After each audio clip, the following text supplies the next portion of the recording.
916 hallmark తో అదిరిపోయే డిజైన్లు అతి తక్కువ ధరల్లో లభించును. Sanghvi gold, opposite head post office, Acharya street, Nellore. Welcome to sauce TV. నేను మీ ఆబిద్ హుసేన్. నెల్లూరు కార్పొరేషన్లో ఫోర్జరీ సంతకాల కేసు ఎంత దుమారం రేపిందో అందరికీ తెలుసు.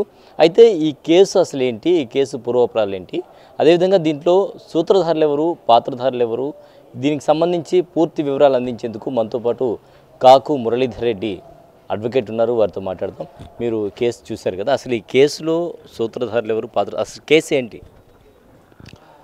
ఈ యొక్క ఫోర్జరీ కుంభకోణం గురించి అయితే మీ అందరికీ ఇప్పటికే అవగాహన ఉన్నటువంటి విషయమే. దినపత్రికల్లో కావచ్చు, మీడియా కథనాల్లో కావచ్చు, ఇప్పటికే అనేక వార్తా కథనాలు వచ్చాయి. అయితే ఇది బేసిక్గా సామాన్యులకి చాలామందికి అసలు ఏంటి ఫోర్జరీ అనేది కూడా కొంత అర్థం కానటువంటి పరిస్థితి. ఇది సింపుల్గా చెప్పాలంటే, మనం ఏదైనా సరే ఒక బిల్డింగ్ అనుమతులు తెచ్చుకునేటప్పుడు ఆ బిల్డింగ్లో 10% కార్పొరేషన్కి తనఖా పెట్టాల్సి ఉంటుంది, అంటే మార్టిగేజ్ చేయాల్సి ఉంటుంది. ఎందుకు వాళ్ళ దగ్గర తాకట్టు పెట్టాలంటే, నిర్మాణాలు పూర్తయిన తర్వాత అవి సరిగా ఉన్నాయా లేదా అన్నటువంటి వాళ్ళు పరిశీలించిన తర్వాత మార్టిగేజ్ అనేది విడుదల చేయడం జరుగుతుంది.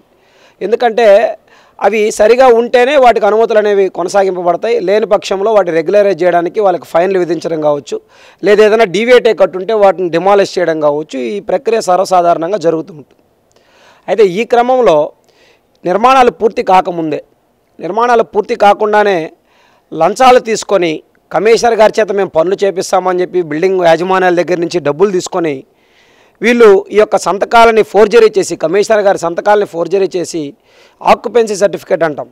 ఆక్యుపెన్సీ సర్టిఫికేట్ అంటే వాళ్ళు పూర్తి చేసిన తర్వాత ఇచ్చేటువంటిది.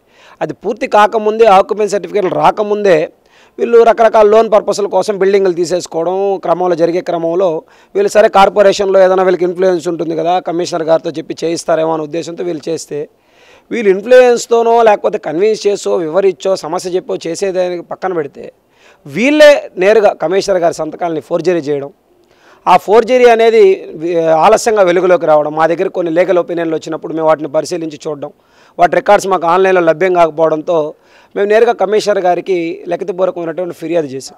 ఇందులో ఉండేటువంటి సంతకాలు మీవి కాదేమో అన్నటువంటి అనుమానాలు మాకు వ్యక్తమవుతున్నాయని చెప్పి వారికి చెప్పినప్పుడు, వారు నేరుగా వారి సంతకాలు పెట్టి ఇది నా సంతకం అండి, ఇది నా సంతకం కాదు అని చెప్పి వాళ్ళు ఇమ్మీడియట్గా వారు చెప్పడం, వెంటనే టౌన్ ప్లానింగ్ ఆఫీసర్లని పిలిచి ఎంక్వైరీ చేయడం, వెంటనే ఆ ఫైల్ రన్ చేయండి అని చెప్పడం, షోకాజ్ వాళ్ళకి ఏదైతే నోటీస్ జారీ చేశారు.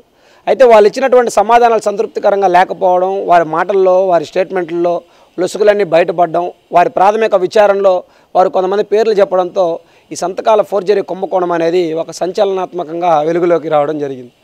అయితే ఈ నెల 5వ తేదీన కమిషనర్ గారే నేరుగా ఎస్పీ గారికి లిఖితపూర్వకంగా కంప్లైంట్ రాశారు. ఆ కంప్లైంట్ సారాంశం ఏంటంటే, ఈ విధంగా మా డిపార్ట్మెంట్లో ఈ విధంగా ఫోర్జరీ జరిగాయి, శాఖాపరమైనటువంటి చర్యలు తీసుకొని అధికారులు మేము సస్పెండ్ చేసాం.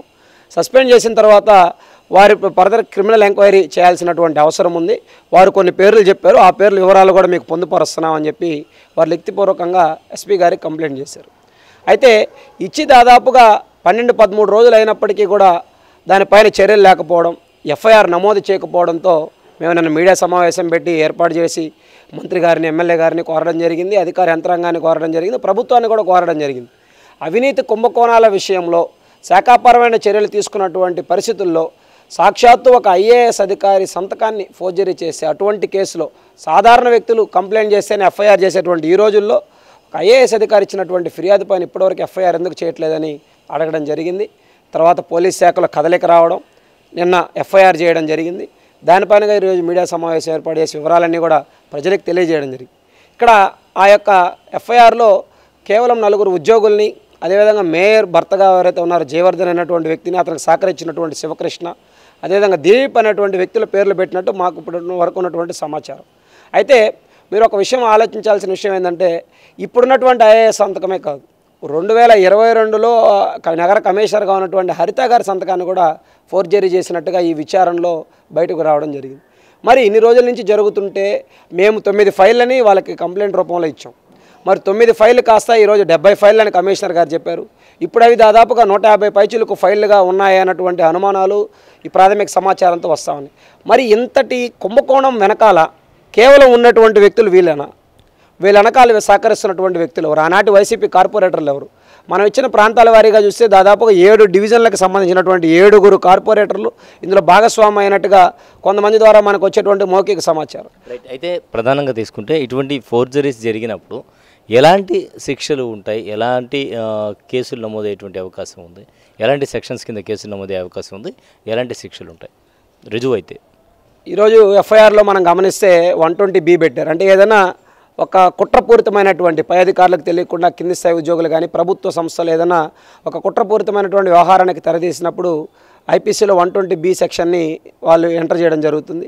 అదేవిధంగా 467 ఏదైతే ఫోర్జరీ ఉందో, ఫోర్జరీ అనేది కానీ ఈరోజు ప్రభుత్వ ఉద్యోగుల సంతకాలను ఏదైనా ఫోర్జరీ చేసినట్టు కానీ రుజువైతే 10 ఏళ్ల జైలు శిక్ష పడేటువంటి పరిస్థితులు ఈరోజు ఉన్నాయి. అంతేకాకుండా ఈరోజు వీళ్ళని వెంటనే రిమాండ్కి తీసుకొని, అదుపులోకి తీసుకొని, జ్యుడిషియల్ రిమాండ్కి తీసుకొని విచారణ చేయాల్సినటువంటి అవసరం కూడా ఉంది. ఎందుకంటే ఆధారాలను ఇంత పెద్ద కుంభకోణంలో గతంలో అధికార పార్టీలో ఉన్నవాళ్ళు ప్రభావితం చేయగలిగేటువంటి వ్యక్తులు ఎక్కువ మంది ఉన్నారు కాబట్టి ఆధారాలను తారుమారు చేయకముందే వాళ్ళని కస్టడీలోకి తీసుకొని విచారణ చేయాలనేటువంటి ఆలోచన కూడా మేము తెలియజేయడం జరుగుతూ ఉంది.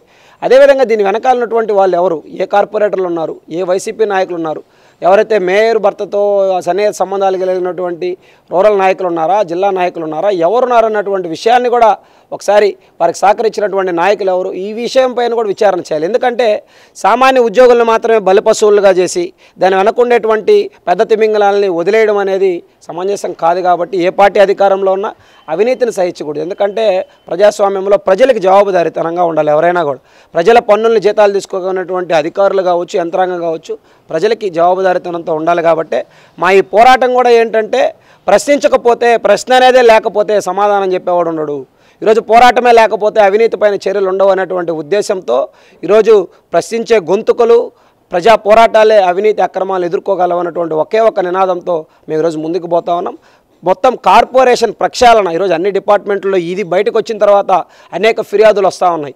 ఈరోజు ఆర్ఐలు కావచ్చు, లేకపోతే రెవెన్యూలో ఉండేవాళ్ళు కావచ్చు, కార్పొరేషన్ శానిటరీలు కావచ్చు, అనేక ఫిర్యాదులు వస్తున్నాయి. వాటన్నిటిపైన కూడా సమగ్రంగా అధ్యయనం చేసి వాటిపైన కూడా పోరాడి కార్పొరేషన్ ప్రక్షాళన ధ్యేయంగా పనిచేయాలన్నదే మా ఆలోచన అన్నటువంటి విషయాన్ని మీకు తెలియజేస్తాం. రైట్. సో మొత్తానికి ఏదైతే ఉందో, ఎవరైతే దీనికి సంబంధించి ముందు వెనక ఉన్నారో అందరి మీద కూడా చర్యలు తీసుకోవాలి. కేవలము ఉద్యోగులను మాత్రమే బలిపల్సులు చేయడం సమంజసం కాదు. అందరి మీద చర్యలు, ఎవరు పాత్ర ఉన్నా కూడా వాళ్ళ మీద ఖచ్చితంగా శిక్షలు అయితే తీసుకోవాలి.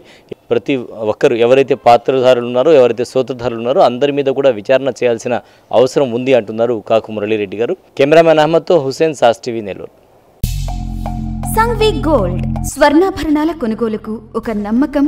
సంఘ్వి గోల్డ్ 1989 నాటి నుండి ఇప్పటి వరకు సింహపురి వాసులకు ఎప్పటికప్పుడు సరికొత్త డిజైన్లతో BIS 916 హాల్ మార్క్ కేడియం వంటి స్వచ్ఛమైన బంగారాన్ని అందిస్తూ వారి నమ్మకాన్ని చూరగొంది సంఘ్వి గోల్డ్. మా వద్ద light weight jewellery, antique jewellery, నక్షీ జ్యువెలరీ, మోనాలిసా బీడ్స్ జ్యువెలరీ మరియు వెండి వస్తువులు లభించును. బంగారు నగలపై ఎటువంటి కూలీ లేదు.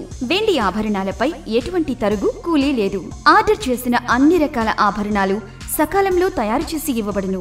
మార్కెట్లో ఎవ్వరూ ఇవ్వలేని విధంగా బంగారు నగలపై అతి తక్కువ తరుగు, మేకింగ్ ఛార్జెస్ లేవు మరియు అందరికీ అందుబాటులో ధరలో మా ప్రత్యేకత. విచ్చేయండి Sanghvi gold, Achari street, opposite head post office, Nellore. Cell 9331233123.